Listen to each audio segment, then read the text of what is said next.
신약성경 346면 디모데후서 4장 13절 말씀을 우리 다 같이 읽으시겠습니다. 시작. 내가 올 때 내가 가보이 집에 둔 겉옷을 가지고 오고 또 책은 특별히 가죽 종이에 쓴 것을 가져오라. 아멘. 할렐루야. 서로의 평강이 복을 기원하는 마음으로 샬롬 인사 나누시기 바랍니다. 샬롬. 샬롬. 오늘 수요 예배 여러분 잘 나오셨습니다. 우리가 디모데후서 4장 말씀을 이제 마쳐가고 있는데 사도 바울이 거의 생애 말년에 쓴 이 디모데 후서에서 사도 바울은 자신이 전생애를 다음과 같이 요약한 바가 있습니다. 내가 선한 싸움을 싸우고 나의 달려갈 길을 마치고 믿음을 지켰으니, 바로 디모데후서 4장 7절에 나왔던 말씀이죠. 그 말씀만 들어봐도 이 바울이 인생이 그야말로 종반을 향하여 달려가고 있구나 하는 사실을 우리가 깨닫게 되죠. 그러면서 그는 아주 실제적인 당부를 디모데에게 하고 있습니다. 오늘 본 말씀 13절 다시 한번 같이 읽겠습니다. 시작. 내가 올 때 내가 들어와 가보이 집에 둔 겉옷을 가지고 오고 또 책은 특별히 가죽 종이에 쓴 것을 가져오라. 먼저 당부하는 것은 네가 올 때 바울이 디모데에게 하는 말이죠. 내가 들어와 가보이 집에 둔 무엇을 가져다 달라고 하고 있습니까? 겉옷을 가져다 달라. 겨울은 다가오고 이제 노구를 이끌고 온 땅끝까지 복음을 전하며 헤매던 바울이 추위를 느꼈던지 디모데에게 올 때 내가 경황이 없이 떠나면서 그 들어와 가보이 집에다가 남겨두었던 내 겉옷을 가져달라. 아주 일상적인 부탁을 하고 있습니다. 성경은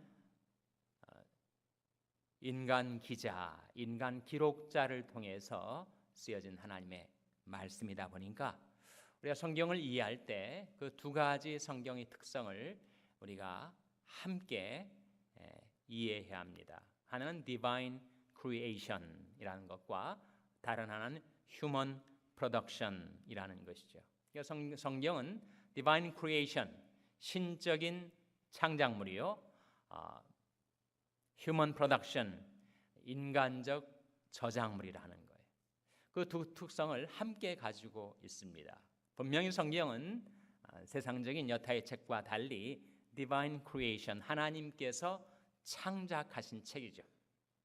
그런데 하나님의 그 창작이 인간이라는 에이전시를 통해서 이루어졌기 때문에 거기에 휴먼 프로덕션, 인간의 저작물의 성격이 동시에 들어있다는 것이죠. 그렇기 때문에 그 인간의 저작물로서의 성경에 보면 인간의 땀 냄새도 나고 인간의 연약함도 느껴지고 그런 인간이 어떻게 하나님의 은혜를 힘입어서 보통 사람이라면 생각도 할 수 없는 그런 인생을 살아갔는가 하는 것을 우리에게 보여주고 있습니다. 사도 바울이 당부를 할 때 좀 내가 정신없이 떠나다가 가보이 집에다 남겨둔 겉옷 좀 내게 가져다 달라고. 그래서 이 추운 겨울을 대비할 수 있게 해달라는 극히 인간적이고 일상적인 부탁을 함과 동시에 사도 바울이 오늘 본 말씀 하반절에서 두 가지를 갖다 달라고 당부를 하고 있습니다. 첫째는 책들입니다. 두 번째는 가죽 종이에 쓴 것이죠. 여기에 책은이라고 할 때 이것은 단수가 아니라 복수입니다. 그러니까 디모데에게 겉옷을 가지고 오면서 책들 좀 갖다 달라고, 그 중에서 특별히 가죽 종이에 쓴 것을 가져다 달라고 부탁을 하고 있는 것이죠. 앞에 나온 복수로서의 책들은 무엇이고 뒤에 나온 이 가죽종이에 쓴 것은 뭘 가리킬까요? 앞에 나온 책들은 사도 바울이 살아갔던 그 시대의 당대의 저작들, 그리스 로마 문화권에서 나온 여러 중요한 책들을 가리키는 것으로 추정할 수가 있습니다. 반면에 가죽종이에 쓴 것, 이건 뭘 가리킬까요? 그것은 바로 양피지에 쓴 구약 성경을 가리키는 것이죠.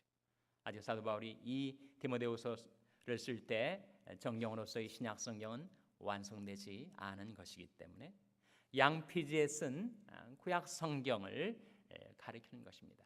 그래서 여기서 우리가 발견하게 되는 것은 사도 바울은 그야말로 한 책의 사람, Man of one book이라고 할 수 있는 사람이었습니다. 존 웨슬리가 영국이 프랑스처럼 유혈혁명으로 나라가 엄청난 피 흘림과 혼돈 속에 빠져드는 것을 복음으로 구원해낼 때 그의 이상은 내가 어떻게 하면 한 책의 사람이 될 수 있을 것인가, Man of one book이 될 수 있을 것인가, 그것이 그의 이상이고 추구였습니다. 사도 바울도 정말 한 책의 사람이라고 할 수가 있을 거예요. 그러나 그렇다고 그것이 사도 바울이 성경책만 읽고 살았는가, 그것은 아니라는 사실을 이 말씀은 우리에게 상기시켜 주고 있습니다. 그러니까 바울이 디모데한테 책들을 좀 갖다 달라고. 그래서 사도 바울이 사도행전에서 설교를 하는 설교의 내용을 보거나 바울 서신서에 나타난 그 사도 바울이 서신의 내용을 살펴볼 때 그는 그 당시의 고전에 대해서 정통했었던 사람임을 우리가 알 수가 있습니다. 그러니까 유대 사상가들은 물론이고 그리스 사상가들, 헬라의 철학자들, 로마의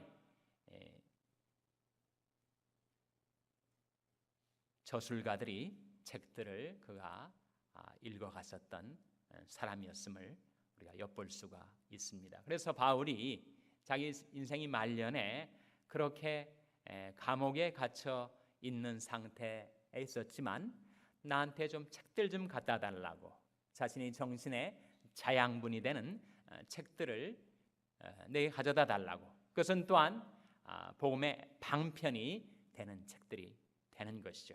그것을 알지 못하면 접촉점을 찾을 수가 없을 것이고 그가 전하고자 하는 복음을 효과적으로 사람들에게 전달할 수가 없는 것이기 때문에 그는 한 책의 사람이었지만 그러나 여타의 고전과 저술들을 그는 소리하지 않았습니다. 책들을 가져다 달라고 당부하면서도 특별히 양피지에 쓴 가죽종이에 쓴 성경 두루마리를 가져다 달라 하는 당부를 잊지 않고 있는 것이죠. 사도 바울은 과연 하나님의 말씀에 집중했었던 사람입니다. 그러니까 다른 책들을 읽어도 그것은 바로 하나님의 말씀을 좀 더 깊이 이해하고자 하는 그런 추구 가운데서 이루어진 것임을 우리가 알 수가 있습니다. 여러분, 정말 세상에서 위험한 사람은 딱 책 한 권만 읽은 사람이라고 하죠. 근데 그 책이 성경이면 다행인데 다른 엉뚱한 책 한 권만 읽고 세상의 모든 도를 다 통달한 것이냐 생각하는 사람처럼 위험한 사람이 없다는 겁니다. 오히려 이 세상의 모든 책들은 결국은 하나님 말씀을 좀 더 깊이 있게 이해하기 위한 도구들이 될 수가 있다는 거죠.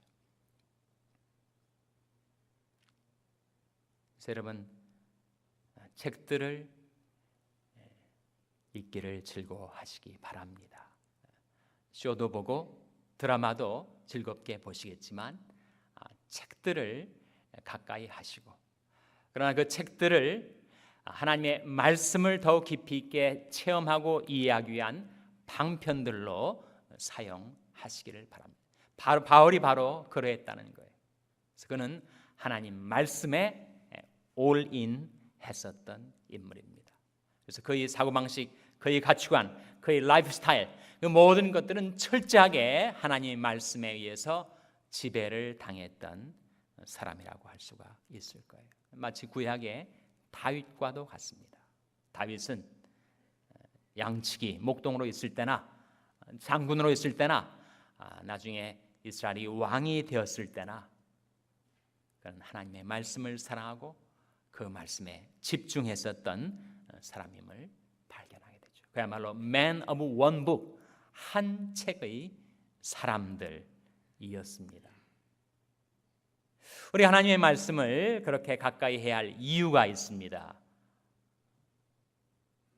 아브라함 링컨이 그런 말을 했어요. 성경은 하나님께서 우리에게 베풀어 주신 모든 축복의 통로가 되는 책이다. 하나님 우리 인생에게 베풀어 주시고자 하는 모든 축복들이 다 성경책 속에 담겨져 있다라고 얘기를 하였습니다. 하나님의 말씀을 통해서 우리가 얻게 되는 그 유익과 축복이 말로 다할 수가 없어요. 성경책은 정말 휴먼 프로덕션, 인간의 저작물인 것 같지만 이것은 디바인 크리에이션, 신적인 창작물이기 때문에 성경책은 이 세상에 있는 모든 책들을 다 합해 놓아도 성경이 가치, 성경이 밸류를 따라갈 수가 없습니다. 여러분이 예수 믿고 구원받게 된 것, 거기에 하나님의 말씀의 역사가 작용을 한 거였죠. 그 말씀은 다 다를 수가 있지만 분명히 내 마음속에 깨달음을 주고 나로 회개하게 하고 나로 예수 믿게 했던 그 하나님의 말씀이 있다는 거예요. 너희가 거듭난 것이 썩어질 씨로 된 것이 아니요 썩지 아니할 씨로 된 것이니 하나님이 살아있고 항상 있는 말씀으로 되었느니라. 하나님의 말씀은 우리로 하여금 구원을 얻게 하는 효능이 있습니다. 영생을 얻게 하는 효능이 있어요. 우리가 죽은 다음에 영원한 천국의 영생 복락을 누리게 하는 효능일 뿐만 아니라 우리가 이 땅에 두 발을 붙이고 살아가는 가운데 우리 심령을 소생케 하고 우리 삶을 살려내는 능력이 성경 말씀에 들어있습니다. 그래서 예수님께서도 살리는 것은 영이니 육은 무익하니라 내가 너에게는 말이 영이요 생명이라 그렇게 말씀하셨죠. 뿐만 아니라 성경 말씀을 통해서 우리는 인간이 추구하는 모든 근본적이고 궁극적인 질문에 대한 답을 얻습니다. 성경이 진리 말씀이기 때문이죠. 예수님이 기도 가운데 저희를 진리로 거룩하게 하옵소서. 아버지 말씀은 뭐라고 했습니까? 진리니이다. 우리는 하나님 말씀을 통해서 인간이 과연 어디에서 오는 것인가? 이 세상에 도대체 왜 살아야 하는 것인가? 인간은 죽은 다음에 어디로 가는 것인가? 인류가 그토록 추구했지만 답을 얻을 수 없었던 그런 질문들에 대하여 진리 말씀은 우리에게 해답을 발견하게 해 줍니다. 하나님 말씀은 또한 우리 실생활 속에서 날마다 우리에게 용기와 희망과 새 힘을 불어넣어 줍니다. 이 성경 말씀이 희한한 효능이에요. 여러분이 마음이 낙심되었을 때, 여러분이 우울증에 디프레션에 빠져 있을 때, 여러분의 심령에 다시금 빛과 힘을 불어넣어 주는 것은 하나님의 말씀이에요. 다만 한 구절이라도 우리가 바로 깨닫게 되면 그 말씀이 내 안에 들어와서 나를 일으켜 준다는 거예요. 세상 책들은 그러하지 못합니다. 어떤 종교적인 경전도 고전도 그렇지 못한데 하나님 말씀은 과연 살았고 운동력이 있는 말씀이다 보니까 그 말씀이 내 심령 속에 임하면 나를 일으켜 준다는 거예요. 제가 아침에 새벽기도 나오려고 하는데 전날 좀 너무 피곤하고 바쁜 일이 있어서 좀처럼 눈꺼풀이 너무 두껍게 내 눈을 내리 누르고 있기 때문에 눈이 떠지지도 않고 몸이 잘 일어나지도 않다가도 창세기 35장 1절 말씀에 일어나라, 베델로 올라가라, 그런 말씀이 들려오면 갑자기 제가 그 말씀을 붙들고 제 몸을 일으켜 세울 수가 있게 되는 체험을 아마 여러분도 하시라고 생각을 합니다. 하나님 말씀의 특이한 효능이죠. 그 말씀은 우리 심령과 육신을 일으켜주고 소생해주는 능력의 말씀입니다. 그래서 바울도 에베소 장로들과 작별 인사를 하면서 하는 말이, 지금 내가 너희를 주와 및 그 은혜의 말씀께 부탁하노니 그 말씀이 너희를 능히 든든히 세우사라고 했습니다. 하나님의 말씀은 낙심한 우리 심령, 쓰러진 나를 다시금 붙들어 일으켜 세우는 능력의 말씀이죠. 그 말씀은 또한 지혜의 말씀입니다. 우리는 하나님 말씀을 통해서 하나님께서 이 성경책 속에 담아 놓으신 하늘의 신령한 지혜, 이 땅에 살아가는 우리 인생에 없어서는 안 될 귀중한 지혜들을 담아 놓으셨기 때문에 우리가 그 말씀을 통해서 하나님이 우리 인생에 베풀어 주시는 지혜를 받아 살 수가 있는 것입니다. 그렇기 때문에 우리는 성경 말씀을 사랑하고 그 말씀을 즐거워하고 그 말씀을 주야로 묵상하며 살아야 할 터인데, 문제는 어떻게 그리할 수가 있는가? 방법이 하나는 아니겠죠. 그러나 딱 한 가지 이 밤에 여러분과 함께 나누고자 하는 것은 바로 시편 119편 164절 말씀입니다. 한번 찾아보시기 바랍니다. 시편 119편 164절. 구약성경 896면 시편 119편 164절 말씀 우리 찾아서 같이 읽겠습니다. 구약성경 896면 시편 119편 164절 말씀입니다. 한번 같이 읽겠습니다. 164절 시작. 주의 의로운 규례를 인하여 내가 하루 7번씩 주를 찬양하나이다. 주의 의로운 규례, 하나님의 말씀 때문에 자기가 하루 7번씩 주를 찬양한다고 다윗은 고백을 하고 있습니다. 그 말씀은 결국 뭐겠습니까? 그 하루에 적어도 7번은 성경 말씀을 접했고 그 말씀을 접할 때마다 자기에게 보여주는 은혜와 능력, 축복 때문에 하나님을 찬양하게 되더라, 그런 뜻이 아니겠습니까? 다윗은 자기가 하루에 7번씩은 그 말씀을 묵상하는 가운데 받은 은혜 때문에 하나님을 찬양하며 살아갔다 하는 것이죠. 여러분 하루에 한 몇 번쯤 성경책을 접하시게 됩니까? 그 성경 때문에 하루에 몇 번 정도 하나님을 찬양하며 생활하고 계십니까? 다윗은 하루에 7번씩. 그래서 제가 하루 어떻게 하면 균등한 시간대에 성경 말씀을 그렇게 한번 내가 접할 수가 있을까 계산을 해보지 않았겠습니까? 거기서 나온 것이 바로 692, 3, 692입니다. 이게 무슨 말인가?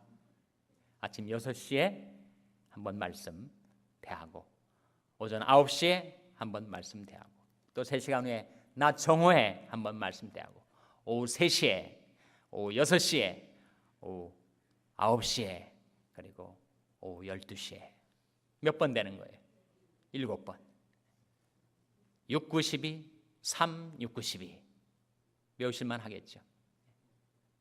그렇게 내 눈이 깨어 하루의 삶을 사는 동안에 균등한 시간대에 하나님 말씀을 그렇게 접하며 살아갈 수가 있다면 나도 한 책의 사람으로 변화되어 새로운 삶을 살아갈 수 있지 않겠는가? 제가 말은 이렇게 하지만 그대로 실행은 못합니다. 그러나 그것이 제가 추구하는 이상이에요. 물론 꼭 아침 6시 물론 새벽 예배 시작하는 시간이니까 가능하죠. 밤 12시까지 잠 안 자고 버티고 성경 말씀 밤 12시에 읽으려고 안 자고 그렇지는 않죠. 너무 그것을 그렇게 문자주의적으로 받아들이진 마십시오. 제가 주침하는 시간, 그 시간 자기 직전에 한번 하나님 말씀 한 구절 묵상해 보는 거죠. 여러분이 주어진 삶의 여건에 따라서 그렇게 그 시간대 말씀을 과연 얼마만큼 묵상할 수가 있는가 다 다를 수가 있을 것입니다. 어떤 데는 그야말로 내게 단 1분밖에 주어진 시간이 없다 할지라도 그 1분 동안에 한 구절 성경 말씀을 내가 접하고 그 말씀을 묵상할 수 있다면, 묵상하는 가운데 그 말씀이 깨달아지고 은혜가 되어서 그 말씀 때문에 말씀 주신 하나님을 찬양할 수 있다면 얼마나 귀한 일이겠습니까? 요점은 그렇습니다. 다윗은 자기가 하루 7번씩이나 그 말씀을 가까이 하고 그 말씀을 묵상하고 그 말씀 때문에 하나님을 찬양하며 살아갔다면, 완벽하게 그렇게는 못할지라도 내 생활 속에서 하나님의 말씀을 잊어버린 채 때로는 며칠씩 살기도 하는 우리가 하루에 7번씩 한 장을 다 읽지 못한다 할지라도, 한 단락은 다 읽지 못한다 할지라도 한 구절만이라도 내가 정해놓은 시간대 그 말씀을 기억해내고 그 말씀을 묵상하면서 그 말씀이 주는 빛과 힘을 따라 살 수가 있다면 정말 우리 삶이 새로워질 수 있지 않겠는가. 내가 만물을 새롭게 하노라. 우리 교회 올해 새해 표를 생각하시면서 우리 인간이 새로움을 얻는 것은 다른 세상의 어떤 책들을 통해서가 아니라 바로 한 책, 하나님의 말씀을 통해서 우리 심령과 삶이 새로워질 수가 있는 것인데, 그렇게 되려면 일단은 말씀과의 접촉점을 많이 확보하는 것이 필요하지 않겠는가. 모세가 그래했고, 다윗이 그래했고, 존 웨슬레가 그래했고, 또 바울이 그러했던 것처럼 저와 여러분도 세상의 중요한 저서들을 무시하지는 않지만 그것들은 하나님 말씀을 좀 더 깊이 이해하기 위한 도구요 방편일 뿐이고, 우리는 한 책의 사람이 되어서 그 말씀을 그렇게 주야로 묵상하며 살아가는 가운데 하나님의 말씀을 통해 생명을 얻고 진리를 발견하고 능력을 얻고 지혜를 받고 하나님께서 말씀을 통해서 저와 여러분의 삶 속에 부어주시고자 하는 그 놀라운 축복들을 받아 복된 한 해를 살아가게 되시기를 주님의 이름으로 축원합니다. 기도하시겠습니다. 오늘 말씀을 기억하며 하나님, 저희들도 바울처럼 한 책의 사람이 되게 해 주시옵소서. 기도하시기 바랍니다.